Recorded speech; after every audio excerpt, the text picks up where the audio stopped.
கண்ட அவமானம் வென்று தரும் வெகுமானம் வானமே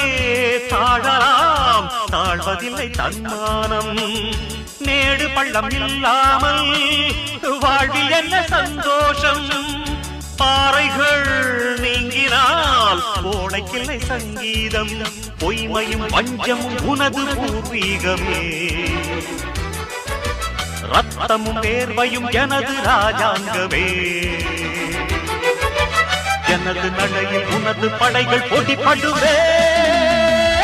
அடே நண்பா உண்மை சொல்வே சவால் வேண்டாம் உன்னை வெல்வே வெற்றி நிச்சய இது வேத சத்தியம் கொள்கை வெல்வதே நான் கொண்ட லட்சியம்